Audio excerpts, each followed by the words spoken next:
Strategic business planning is important because it provides clarity, direction, and focus for the organization and therefore allows organizations to be proactive rather than reactive.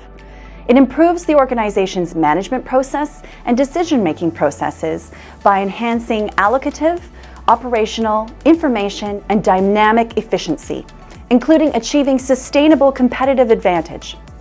Other benefits include an increase in market share, profitability, and business longevity. Strategic business planning involves the process of determining policies and procedures and budgeting for them in order to accomplish goals and objectives of the organization, which is normally closely related to the organization's mission and vision. A strategy can be defined as an integrated and coordinated set of commitments and actions designed to exploit core competencies and gain a competitive advantage. In the context of strategic business planning, it can be defined as the process of focusing on the business's mid to long-term goals. It is important to remember that a strategic business plan is different than a business plan. It is strategic in the sense that it is about positioning the business as effectively as possible in the marketplace. While a business plan is the process of determining an organization's objectives, strategies, and projected actions to promote its survival and development within a given time period. Turbin outlined that there are 3 levels of strategic planning. 1. Top management activities, which set priorities, focus energy and human and technology resources, strengthen operations, and ensure that employees and business partners work toward common goals. 2. Middle-level managers design business processes, procedures, and policies to implement strategic plans. And 3. Operational level managers and supervisors work closely within the workforce and customers and play a more interpersonal role than any of the other levels of management. 𝐂𝐤𝐤𝐸 outlined that the traditional business planning includes an executive summary, mission, and vision statements, and the formulation of objectives. It also includes the marketing plan, which contains marketing analysis tools like 4Ps, SWOT analysis, Porter's 5 forces, and customer decision-making process theory. As well as this, it displays the management and organizational plan, operational plan, and financial plan. Finally, each plan within the whole process presents the action plan, which explains the implementation process. It is important to remember that business planning deals with setting short to midterm goals and planning the steps, phases for achieving those goals, and is vital to note that the strategic plan is a living document that is reviewed and changed as the environmental conditions change. Strategic business planning incorporates a broad range of expertise and areas of knowledge. That is why in most companies or advisory firms, such planning is compiled by a group of members and is generally a team exercise. Samimi emphasized that strategic business plan requires detailed knowledge of marketing, extensive knowledge of operational and resource planning, as well as an in-depth understanding of financial modeling, accounting, and a range of other corporate strategic matters. Therefore, care should be taken to ensure this exercise is not restrictively exhaustive for 2 reasons. 1. Those involved in compiling the report will render themselves tired. 2. The report itself cannot be referred to because it will be too detailed and perhaps not of use. Game theory for business. The prisoner's dilemma can be used as a model for many real-world situations involving cooperative behavior. For example, does a firm enter a new market? Political advertising? Low or high price strategy? Game theory has applications for many fields and can also be used in decision-making where several firms must make choices that potentially affect the interests of other firms. The possible strategies can be represented as so. Assuming that there are only 2 firms, each square shows the payoffs from a pair of actions. Both firms can choose to comply or not. If both firms comply with the collusive agreement, the payoffs are that both will earn $5,000. But if, for example, Firm A lowers prices and Firm B does not, Firm A earns $1,000 equals lose market share. Firm B earns $10,000 equals gain market share. However, since firms are interdependent, if one lowers the prices, the others will also follow by setting lower prices, and both firms will earn $3,000. The equilibrium outcome of a game where there is no collusion between the players is known as Nash equilibrium. Collusion rather than a price war would have benefited both firms. However, if they did collude, price fixes is illegal. Both firms would be tempted to cheat and cut prices. Setting the scene. Game theory. Game theory is the study of how people behave in strategic situations. The concept of strategic thinking refers to a situation where a person has a choice among alternate courses of action, but must consider how others might respond to the action they take. Strategic thinking is important in any personal or business decisions. Game theory has 3 important specifications. 1. Rules.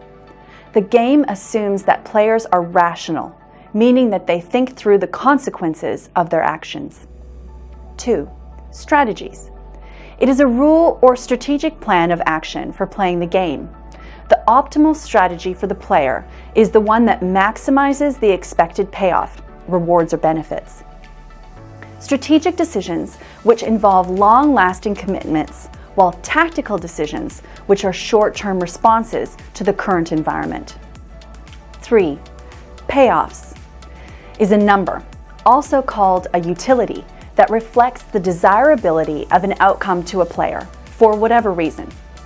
When the outcome is random, payoffs are usually weighted with their probabilities. The expected payoff incorporates the player's attitude towards risk.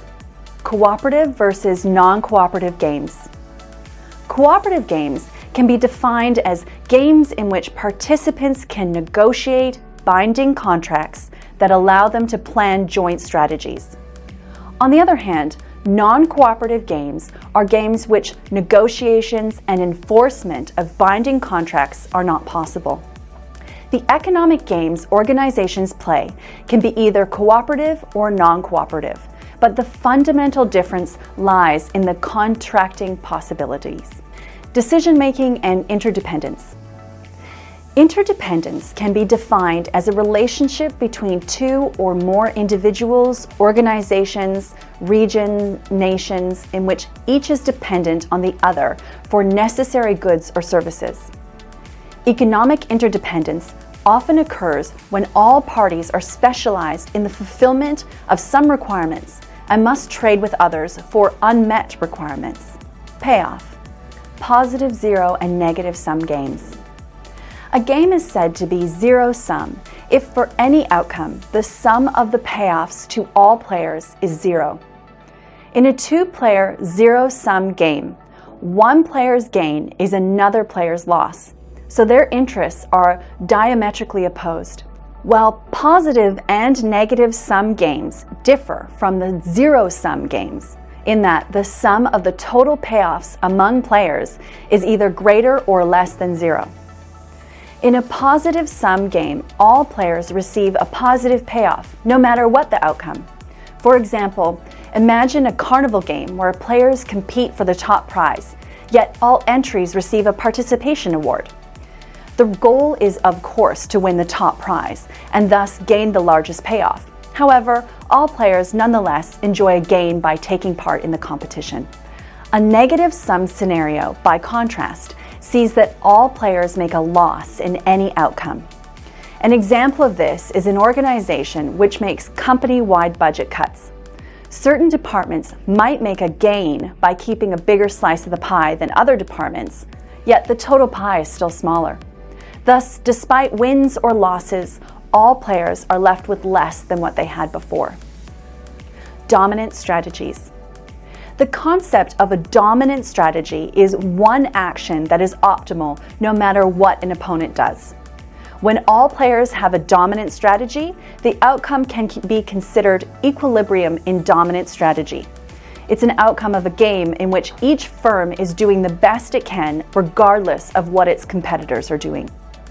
Dominant strategy can be defined as a strategy dominating another strategy of a player if it always gives a better payoff to the player, regardless of what the other players are doing. It weakly dominates the other strategy if it is always at least as good. Nash equilibrium. Nash equilibrium tells us that in strategic games, each player will act to their best advantage with respect to other players. A Nash equilibrium exists when each player adopts a strategy that cannot be improved upon one-sidedly, provided that the other players also follow the recommended strategy.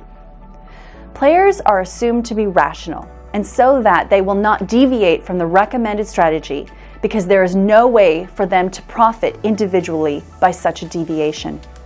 Thus, the key property of a Nash equilibrium is stability. Players can be expected to follow the recommendation because it is in each of their best interests. The Nash equilibrium is therefore a kind of meta-solution because each firm does the best it can to give its competitors actions. It is a solution concept which models the optimal solution in gameplay. As discussed previously, the concept of Nash equilibrium assumes that individuals are rational in their decision-making. This means that interdependent decision-making and coordination are important insights about how to coordinate the interactions between players in order to choose maximum strategies, meaning the strategies that maximize the expected payoff, or mixed strategy involving active randomization with given probabilities that determine the player's decision. As a special case, a mixed strategy can be the deterministic choice of one of the given pure strategies. Repeated game. Pure strategy refers to a situation where the player makes a specific choice or takes a specific action. However, there are games where a pure strategy is not the best way.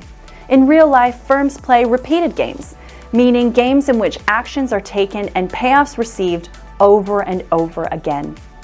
In a repeated or multiple shot game, you have more opportunities to amend your strategy and respond to the other player's moves. If the same players play repeatedly, they may behave differently than if the game is just played once, one-shot game.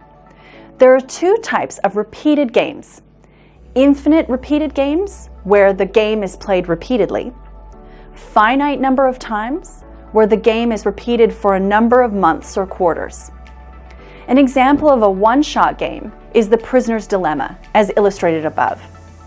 Once players decide whether to remain silent or testify against one another, their choices and the associated repercussions are set. An example of a multi-shot game is chess, wherein players generally formulate a strategy ahead of time but make decisions move to move, depending on the actions of the other player. Sequential games. A sequential game can be defined as a game in which players make moves in turns, responding to each other's actions and reactions, and can be visualized in the form of a decision tree, an extensive form of a game. While both firms are making moves, one will outperform the other. This concept can be explained by the concept of the first mover advantage, which refers to the idea that the first firm to enter a new market gains a competitive advantage over its rivals. One-shot and multiple-shot games. This refers to the number of moves or chances that players can make in a game. The consequences of players' decisions fluctuate in severity depending on whether it is a one-shot or multiple-shot game. For instance, if you have one chance to formulate and implement your game strategy, you will win or lose based on that decision. In a multi-shot game, you have more opportunities to amend your strategy and respond to the other player's moves. An example of a one-shot game is Prisoner's Dilemma, as illustrated before. Once players decide whether to remain silent or testify against each other, their choices and the associated repercussions are set. An example of a multi-shot game is chess, wherein players generally formulate a strategy ahead of time, but make decisions move to move, depending on the actions of the other player. Entrepreneurs need to understand the strategic management literature, know what the latest and greatest ideas are, and how to use them. What sets organizations apart is the ability to take these disciplines and actually apply them in a way that reinforces their particular company's advantage. Competitive advantage can be achieved by developing a successful business strategy. The literature has highlighted that game theory is the predominant methodology for analyzing business strategy. Grand unified theory of the firm and corporate strategy. There are several theories on the nature of the firm: the neoclassical theory of the firm, the principal agency theory, the transaction cost theory, the property rights theory, the resource-based theory, and the evolutionary theory. Park and Qimm claim that while each of these theories identifies some elements that describe the nature of the firm, no single theory is comprehensive enough to include all elements of the nature of the firm. Due to this limitation, Park and Qimm proposed a unified theory of the firm, which encompasses all elements of the firm, and evaluated its performances of Korean firms from the unified theory of the firm perspective. Their findings indicate that the grand unified theory of the firm offers a good framework for improvement in performance, business practices, corporate performances, and competitiveness. Game theory. Game theory was invented by John von Neumann in 1937 and further extended by von Neumann and Oscar Marginson in 1944. Game theory is a method of analyzing strategic decision-making, in other words, strategic interactions, meaning acting in a way that takes into account the expected behaviors of others and the mutual recognition of their interdependence. This theory tries to predict the behavior of the players and sometimes also provides decision makers with suggestions regarding ways in which they can achieve their goals. It is for this reason that game theory can be used to understand oligopoly behavior as well as political and social rivalries. Game theory is one of the predominant methodologies for analyzing business strategy. Shapiro highlighted that game theory provides the only coherent way of logically analyzing strategic behavior and broadening understanding of business strategy. Prisoner's dilemma. Prisoner's dilemma is a game in strategic form between two players. Each player can choose between two strategies. In this game, two associated suspects are arrested and kept in separate interrogation rooms, unable to communicate with one another. The police do not have enough evidence to convict the prisoners on a felony charge, but they do have enough to convict them on a lesser misdemeanor charge. The police offer each prisoner a bargain: to testify against the other or to remain silent. Different consequences apply to each option. If prisoner A and B both agree to testify against each other, each of them serves 5 years in prison.